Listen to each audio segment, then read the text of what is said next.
Let me preface this video by saying I'm an absolute stat nerd. I love numbers in video games, and now as of update 7, the numbers in Payday 3 just got a whole lot larger and more complex, as different types of loot now give specific incremental IP, and we have flat bonuses for stealth, loud, and securing all loot on a heist to worry about. The Great Progression Overhaul completely redefined how we earn IP when completing heists, up to 10xing the standard rates for completion, even when we consider challenges are no longer in the leveling equation. Of course, with experience all being driven by heist completions now, bathroom strats are thankfully a thing of the past, and we need to calculate new methods to optimise our farm. That is, if you even want to optimise it. You see, right now, almost every heist barring Cutoff earns fantastic XP per minute, so even if you're not leveling up as fast as possible, you'll still be progressing at a rapid enough rate that you can just sit back and focus on enjoying the gameplay and heist variation. That said, this video is not about half measures. We want to optimise even if we optimise the fun out of the game at the same time. So let's delve into the fastest methods of leveling in Payday 3 after update 7, whether you're looking for a laid-back solo grind, a fast-paced multiplayer romp, or an incredibly coordinated sprint for the best part of 1000 IP per minute, I've got you covered. Oh, and I'll be assuming you're playing on overkill for these calculations, which should be very doable with a half-decent build or a full squad, but do keep in mind, if you want to drop the difficulty for whatever reason, you will also lower that rate of progression. First up, let's run through some honourable mentions. These are high-tier heists in terms of their XP per minute, either in loud or stealth that can be cleared over the natural course of regular gameplay. Hell, some are even soloable, and if you want a simple, varied time with your leveling process, should make up the bread and butter of what you run. Touch the Sky is a notoriously small heist with concentrated loot spawns. In stealth it can be a claustrophobic challenge, as moving bags through the lobby is a nightmare, but in loud you can romp your way through this one with no cheap tricks in anywhere from 6 to 8 minutes, depending on whether you bring the pre-placed thermite favor or not. Remember to grab all loot on this one for a generous 700 IP bonus, despite the fact it's all grouped across 2 easy to access locations, bringing it to a total of 1695 IP, across an average completion time of 7 minutes, giving it a rough average of 242 IP per minute. Being one of the more action-packed loud heists that's also probably the simplest to solo in the game due to how its objectives are designed, this is an easy recommendation from me. Golden Shark falls into a similar category, although is much easier in a squad. This heist offers a maximum of 2304 IP, which is in the same ballpark as all bags Cutoff, whilst taking roughly 4 times as long to complete. Whilst the solid loud time is in the region of 12 minutes, with the use of the skill Battering Ram as of patch 1.1.4, you can actually charge directly through the main vault room doors, circumventing those dreaded circle hacks and cutting a couple of minutes off the heist.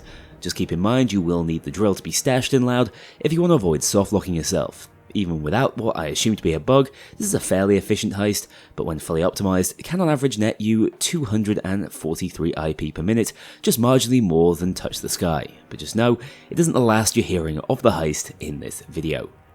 Road Rage is also an excellent pick for loud if you want to farm up those levels of renown fairly.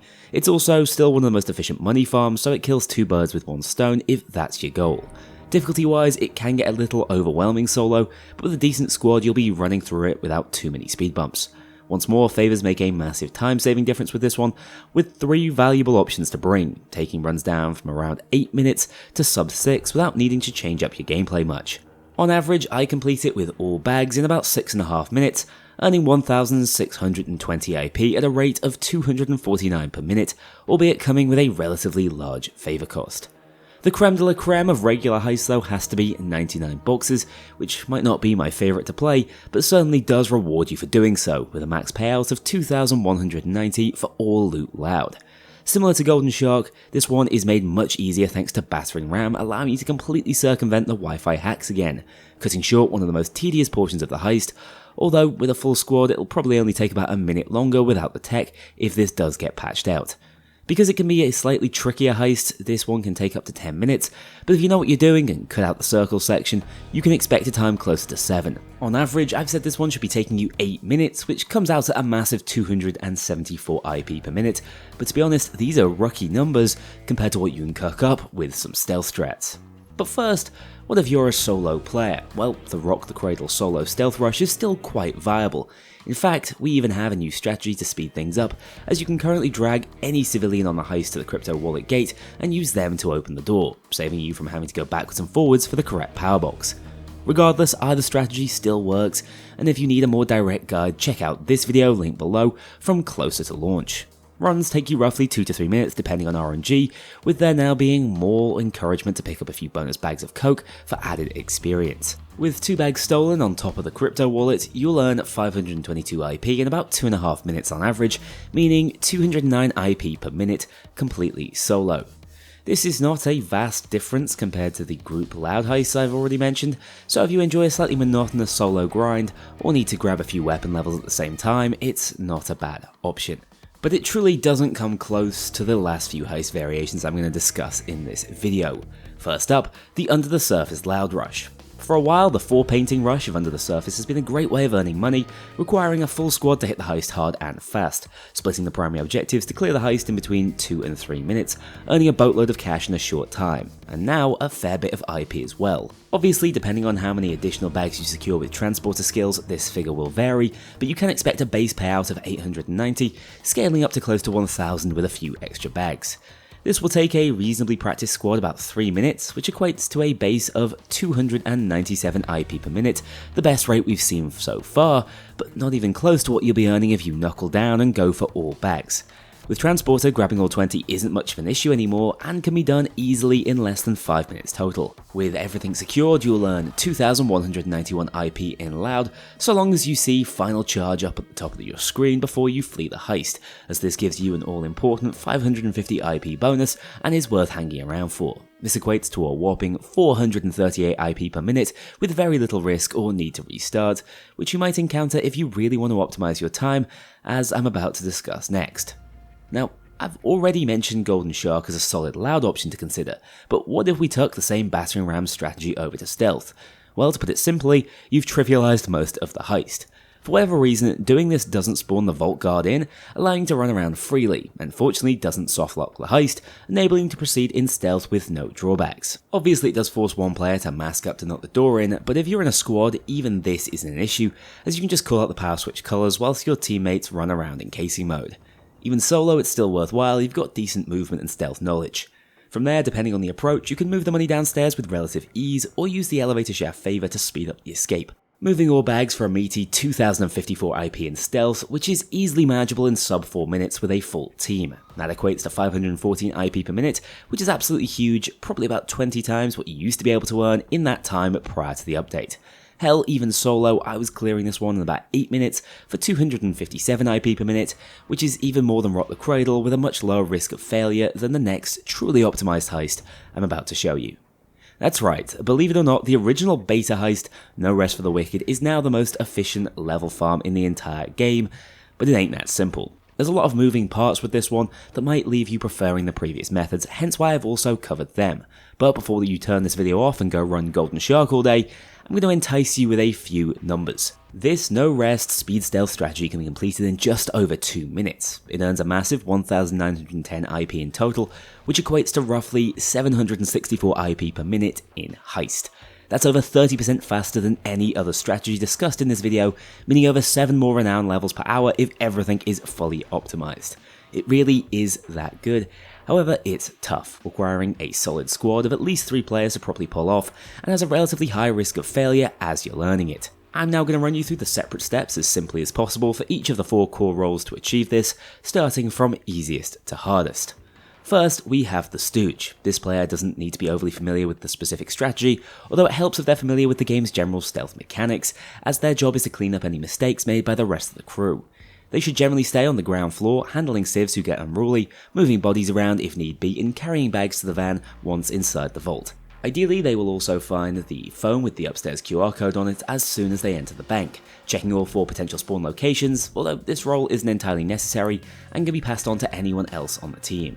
Next, we have the Destroyer. It's this person's job to run inside as quickly as possible, open up the locked door to the rear of the bank, and take out the security guard who patrols the first floor. He'll only get in the way if left alive, so drop him as quickly as possible, out of view of cameras, and hide that body. For the most part, that's your job done. Simply help the Stooge with any slip-ups and prepare for the escape. Probably the second most challenging role is the Keycard Carrier, whose first task it is to locate the red keycard, either in the favour location, on the body of the now dead downstairs guard, or on the patrolling guard on the first floor, remaining in casing mode whilst doing so. Once the keycard is in their possession, they just need to find the control room, which can spawn in one of 3 locations. By simply opening this door downstairs, you can quickly confirm if the lot room is on the roof by checking if it's a standard storage room. If it's the toilet, that means the red door is on the first floor instead. This role is often the limiting factor for speed, needing to quickly locate the room and interact with the PC and panels 3 times to call out the correct colour on the power box, doing so and immediately beelining to the main upstairs office to wait to interact with the computer and unlock the potential codes, running straight downstairs to help the loot moving process immediately afterwards. Finally, we have the hostage taker, who should first run through the side office to check for the power lever. If not there, it has to be in the printing room upstairs, which is where you'll be heading anyway, rushing up to use the QR code someone else has found and dashing inside that room. Here you're looking for a bank manager to drag to the retina scanner, tying him up, commanding him to follow before rushing downstairs as soon as you get the chance. There's a real knack for this in terms of creating enough distance to make them sprint after you, reducing the likelihood of a guard or a camera spotting them in the process. If the manager isn't already in this side room prepped for abduction, you might need to wait him out, or as the pros seem to do it, throw out some throwing knives with retriever equipped to avoid them breaking, to bait them directly to you. With the path cleared to bring the hostage to the vault and hopefully no mishaps on the first floor, you should be ready for the final section of the heist. Oh, and don't stress it if a civilian spots you moving the guy through the window. They call a guard to come and investigate, but you should have more than enough time to get out without that being an issue. Back at the vault, type the keycode in as quickly as possible and have 3 members of the crew set about disarming the die packs for maximum loot value. The 4th should instead line themselves up with the safety deposit boxes and look for the glowing outline of any cash within. This is a fiddly technique, and I've linked CommanderCH's guide in it to hopefully help, but basically you want your screen to be at roughly a right angle to each set of boxes, and are looking for a small but distinct pulsating glow. If the deposits are already outlined in yellow, it's actually slightly easier to notice, as the money-filled lot boxes will have distinctly taller white glowing lines, allowing you to differentiate. I personally find this to be really tricky in the heat of the moment, and the difference between most of our successful and failed runs, although it has gotten easier with practice. We need this bonus loot as all bags are worth 400 extra IP to us, although you can just go for 8 if it's causing consistent problems. Running out with the bags shouldn't be an issue with camera loops and ECM jammers, requiring 1 team member to run 2 sets of bags with transporter skills for the full loot clear.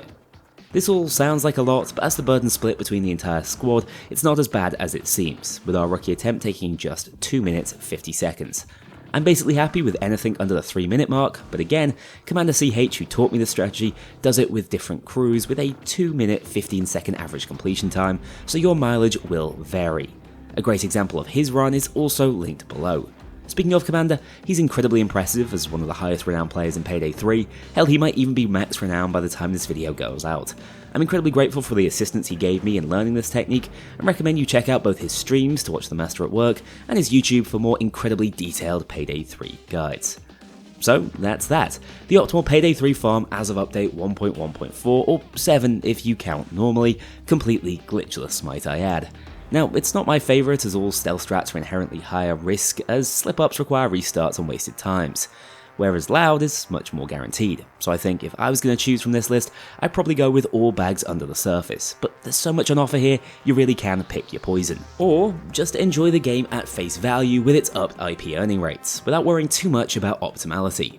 Obviously, it's all about your own risk aversion and what elements of the gameplay loop you enjoy interacting with. That said, I should probably show my complete notes with all heist calculations, although keep in mind some of these completion times are roughly averaged out and certain IP totals are based on what's in the files, not necessarily lived experience. I anticipate there will be some future changes to the current IP earning rates, although not for some time.